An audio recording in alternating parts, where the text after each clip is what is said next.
بسم اللہ الرحمن الرحیم۔ السلام علیکم میرے عزیز دوستو۔ وہب بن منبع رحمۃ اللہ علیہ فرماتے ہیں کہ بنی اسرائیل میں ایک عابد تھا۔ شیطان نے اسے بہکانا چاہا مگر کامیاب نہ ہوا۔ عابد ایک دن کہیں باہر گیا، شیطان بھی اس طاق میں اس کے ساتھ ہو لیا کہ شاید کوئی موقع ملے۔ چنانچہ شہوت اور غضب کے ذریعے اسے بہکانا چاہا مگر ناکام رہا۔ پھر ڈرانے کی صورت اختیار کی اور پتھر کی چٹان اس کے سر کے قریب کر دی۔ عابد نے اللہ کا نام لیا، وہ دور ہٹ گئی۔ پھر یہ شیر اور درندوں کی شکلوں میں ظاہر ہونے لگا، مگر عابد اللہ کے ذکر میں لگا رہا اور ادھر دھیان تک نہ کیا۔ پھر اس نے سام کی شکل اختیار کی۔ عابد نماز پڑھتا تھا، یہ اس کے پاؤں سے لپٹنے لگا حتیٰ کہ جسم پر سے ہوتا ہوا سر تک پہنچ گیا۔ وہ سجدہ کا ارادہ کرتا، یہ اس کے چہرے پر لپٹ جاتا۔ وہ سجدے کے لیے سر جھکاتا، یہ لقمہ بنانے کے لیے منہ کھول دیتا، مگر وہ اسے ہٹا کر سجدہ کرنے میں کامیاب ہو گیا۔ نماز سے فارغ ہوا تو شیطان کہنے لگا کہ یہ سب حرکتیں تیرے ساتھ میں نے ہی کی ہیں، مگر میں کسی میں بھی کامیاب نہ ہو سکا۔ اب تو میرا ارادہ ہے کہ تیرے ساتھ دوستی لگا لوں اور آج کے بعد تجھے بہکانے کا خیال تک بھی دل میں نہ لاؤں۔ عابد نے کہا، ہرگز نہیں، اللہ تعالیٰ کا شکر ہے کہ نہ تو پہلے تیرے ڈرانے پر مجھے کوئی خوف ہوا اور نہ ہی آج تیری دوستی کی مجھے حاجت ہے۔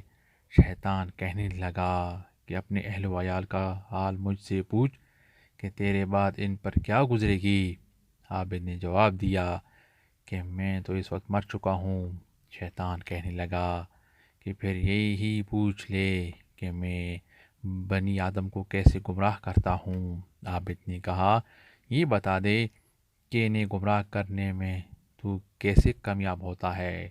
کہنے لگا، 3 چیزوں سے، بخل سے، غصے سے اور مدہوشی سے۔ ایک انسان جب بخیل ہوتا ہے تو ہم اس کا مال اس کی نگاہوں میں قلیل دکھاتے ہیں، جس سے وہ حقوق واجبہ میں صرف کرنے سے رک جاتا ہے اور لوگوں کے مال میں رغبت کرنے لگتا ہے۔ اور جب کوئی آدمی غصے کا مریض ہو تو ہم اسے اپنی جماعت میں یوں گھماتے اور چکر دیتے ہیں جیسے بچے کھیل کے دوران گیند کو ادھر ادھر پھینکتے اور گھماتے ہیں۔ ایسا شخص خواہ اپنی دعاؤں سے مردوں کو زندہ کرنا بھی جانتا ہو، مگر ہم اس سے مایوس نہیں ہوتے۔ وہ جو چاہے بنا لے، ہم ایک ہی کلمہ سے اسے بگاڑ دیں گے۔ اور جب کوئی شخص مدہوش ہوتا ہے تو ہم اسے ہر برائی کی طرف پکڑ کر یوں لے جاتے ہیں جیسے کوئی بکری کو کان سے پکڑ کر جہاں چاہے لے جائے۔